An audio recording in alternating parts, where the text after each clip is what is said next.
Elle était en train de complimenter les talents de conducteur exceptionnels de son mari quand, se retournant, elle découvrit qu'il conduisait de manière distraite. Ses rappels bienveillants n'avaient pas réussi à attirer leur attention. Et soudain,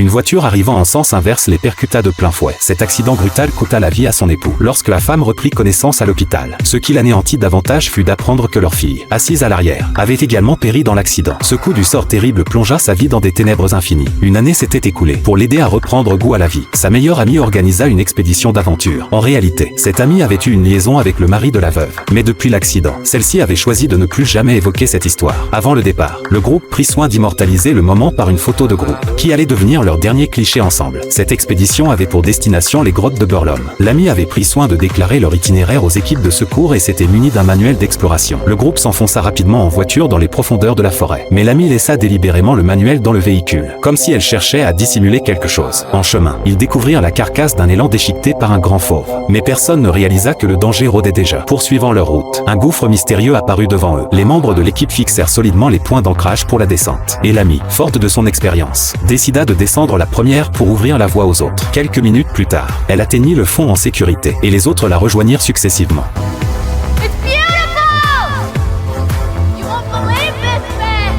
La veuve commença à examiner minutieusement le terrain environnant et découvrit par hasard des empreintes ressemblant à des traces de mains. Elle pensa qu'il s'agissait d'une formation naturelle de la grotte et n'y prêta guère attention. À cet instant, une nuée de chauves-souris jaillit soudain, rompant la tranquillité des lieux. L'ami s'empressa de la rassurer et apaisa cette atmosphère de panique. Après s'être ressaisis, ils entamèrent leur exploration en profondeur de la caverne.